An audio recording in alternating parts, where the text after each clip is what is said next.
Hi, this is Stacia, and today I'm going to show you my round one game in a tournament called the Tuesday Tussle. This is ran by Progressive Chess. Yes, I do work for them. So progressivechess.org. If you want to join in this, you can definitely do so. It's only $15, and it's probably the best event that we run online so far. So in this round one game, the time control is 45 minutes in 15-second increments. So these are longer, more serious games. And I played a youngster, pretty sure he's a youngster, named Louis John Barry, who probably was born in 1999, if I had to guess, based on his username, and has been climbing the ranks quite a bit the last couple years. So very nervous, but for now rated almost the same as me. So let's look at this game. E4, E5, and F4. So I actually thought a bit here because my new repertoire is Knight F3, but I saw that if I play that, he plays the Petrov defense. So not only is the Petrov boring, but I'm also not familiar with it from the white side. I haven't played it recently at all, and I was worried that he might outplay me in that. So I actually went for my sideline repertoire, F4 the King's Gambit, which was my main line very recently. Okay, so let's see what he has in store for me.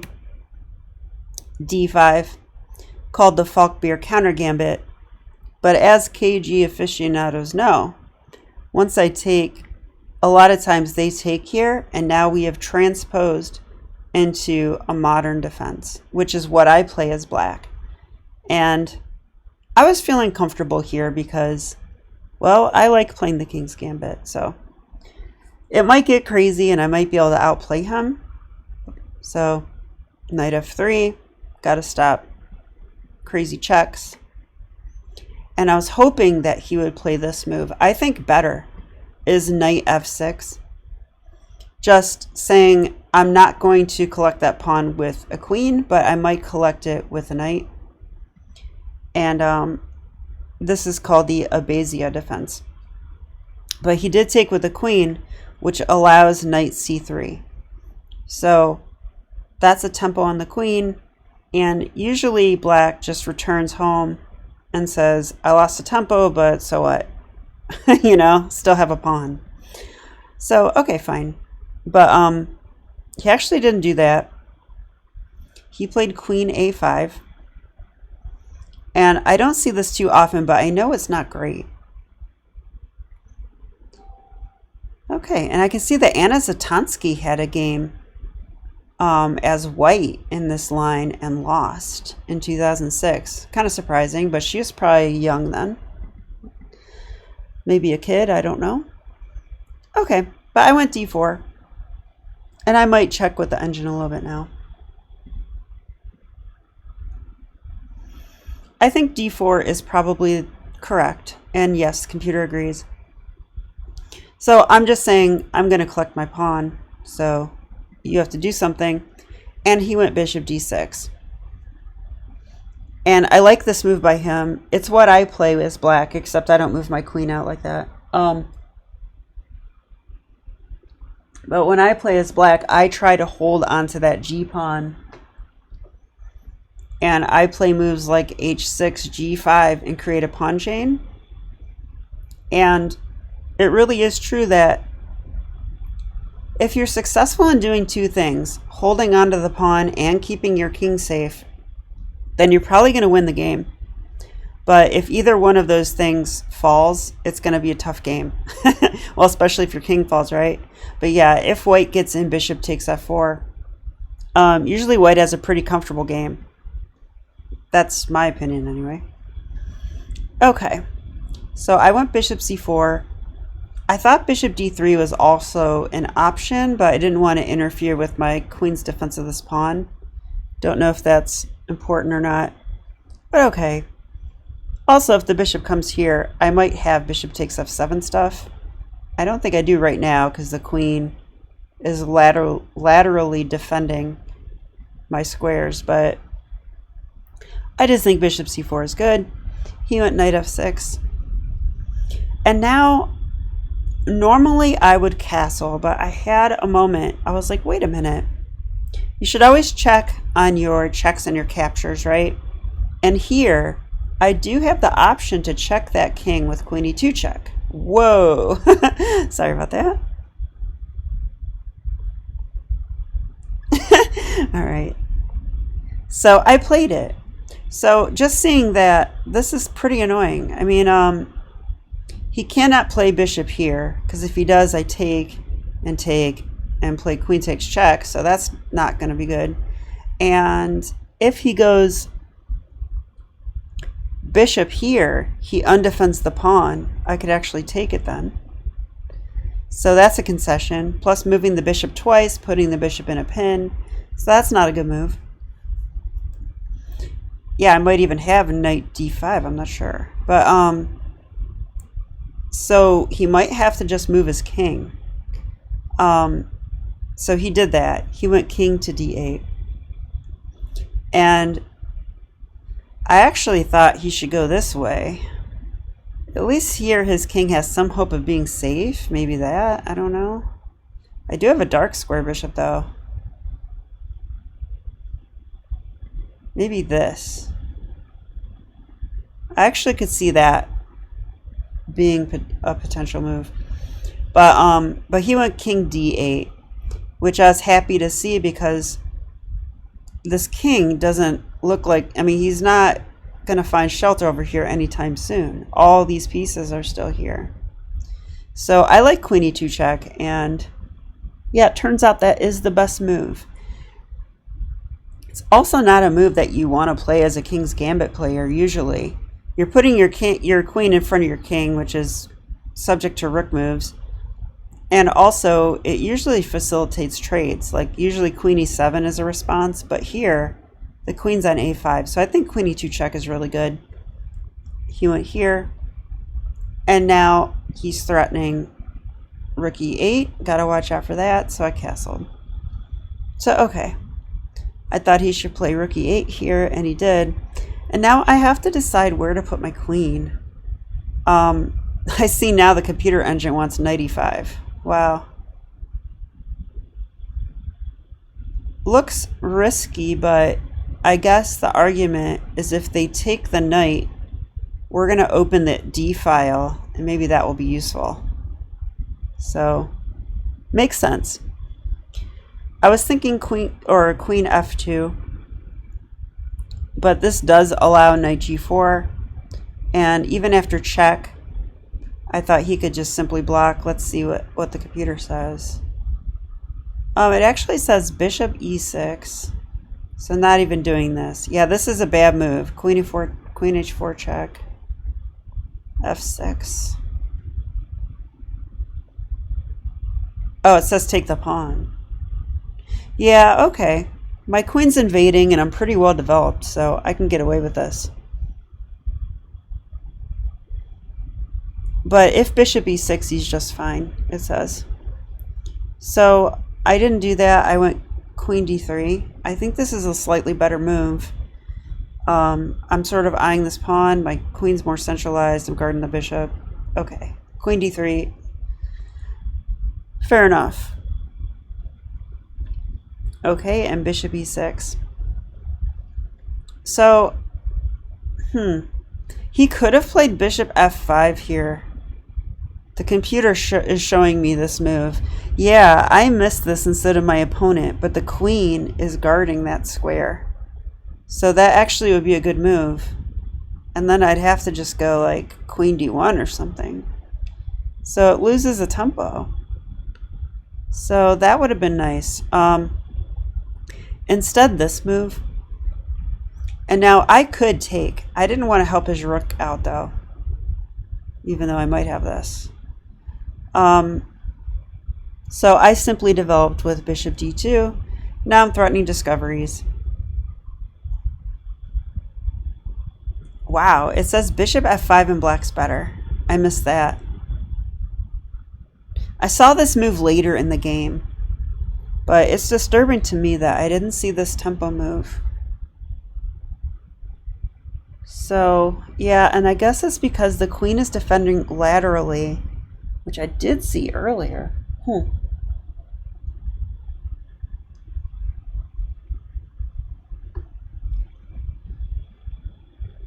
He could take this pawn, but that looks risky. I would probably welcome that, for him to move his pieces around and leave this situation. Yeah, you know. King's Gambit players love it if you leave your king in the center. And we also love to leave our kings in the center. So it's kind of crazy. But okay, let's see what he actually did. He moved his queen, which seems sensible. And now I played the move knight b5. So I'm not sure how good this is, but I know that it puts pressure on black. I'm threatening knight takes bishop. This creates an isolated weak pawn, and then I'm going to take here. So it's annoying for black for sure, and it says he should now take my bishop. I was going to allow this because I figured this is annoying pressure and this is annoying.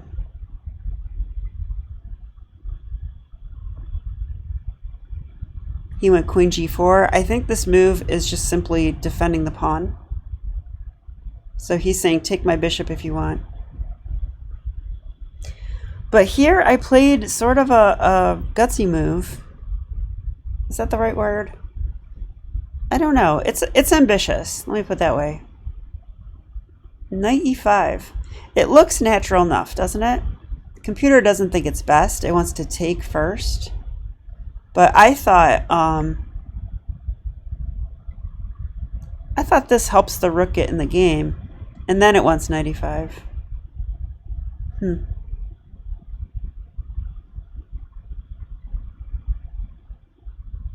So I was thinking here, if he takes, check, that's a discovery in the king. The knight's attacked. I think knight d7 is the only move. And then he's really tied down. Maybe I could take like this, or I could take like this even. Actually, rook takes looks especially annoying, doesn't it? Because I could do this now.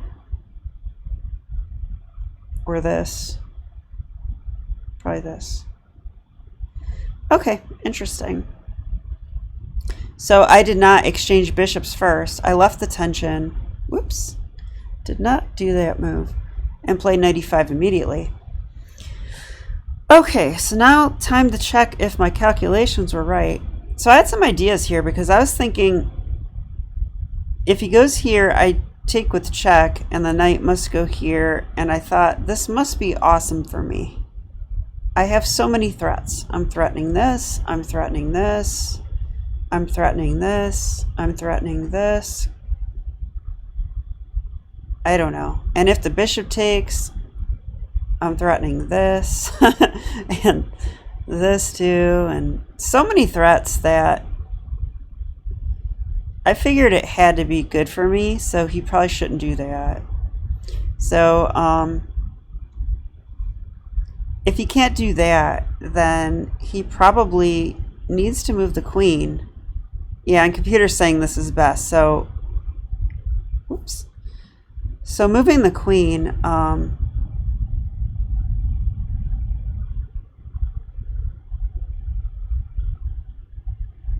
is this the right line? I'm actually wondering now.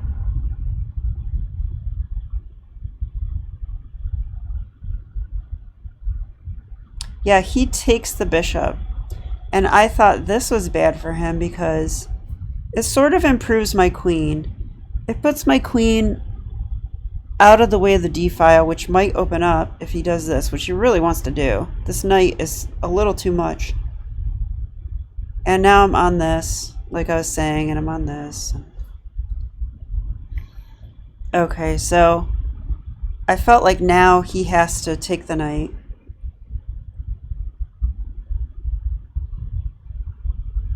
But yeah, this loses now, doesn't it? Because the knight's attacked and I'm threatening this. So that's checkmate. There is no knight d5. I could simply take with check.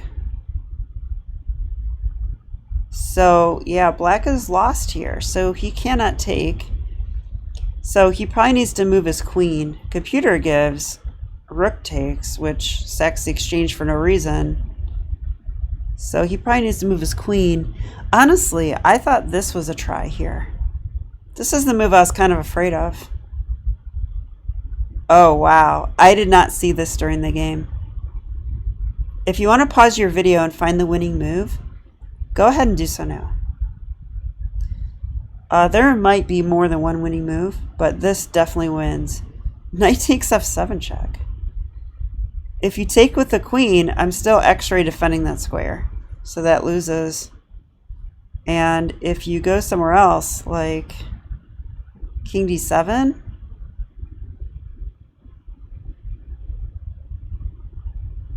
then I take on d6. I could take with the f knight. And after, it's saying queen here. What the heck? That can't be right. Okay, let's take with a pawn because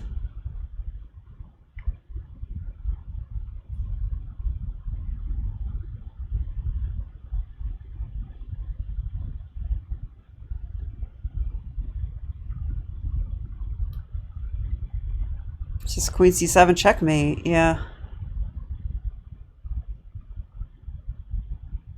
So that's the problem. We take the bishop, which was defending that. Wow, I actually didn't see that. Not right away. But as you saw before, I had thoughts about taking on this square. So okay. But my opponent did what. So this is a blunder, and this happens when you have a lot of pressure on you and you're not sure what to do. He played rook e7. I'm not sure what that was. Maybe it was a mouse slip because it doesn't seem to make much sense. Maybe he was defending this square, actually. And this square. Yeah, that's probably what he was doing, but the reason they say long think, wrong think, which did happen here, is because a lot of times you forget the main thing you need to do, which is move your queen in this position. So I took the queen, and my opponent did resign. So so that was a pretty nice round one for me. This is game over in just 15 moves. So Trusty King's Gambit. So we had a modern, which he made a bunch of little mistakes. Queen here is a little bit of a mistake. Queen here is a little bit of a mistake. I think queen should go back. And then he's playing fine here, but the only problem with this is the queen is away from home, allowing queen e2 check. And now he's in a little bit of trouble. It's not game over yet, though. Yeah, and in fact, my opponent could have maybe turned the tables with bishop f5. So either here or even now, again, bishop f5 was there, and we both missed it. So I'm learning to be more proficient in looking for all the checks and captures. Like I did not miss queen e2 check. I might have missed that in the past. But now I need to make sure I don't miss any tempo moves. Because sometimes it's one tempo move is all it takes. And here, bishop f5. And the computer says it's -2 for black. So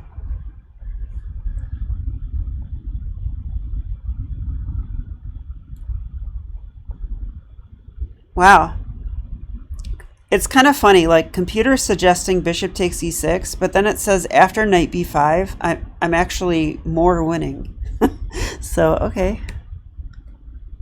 Yeah, I don't like queen g4. I think he just has to let me have this pawn and get coordinated, you know? I'd hate to let white take here, though. Computer says bishop here, queen, and knight e4. Okay, so defending this, attacking the bishop, yeah. More active continuation. This is supported by the rook. I think that makes a lot of sense.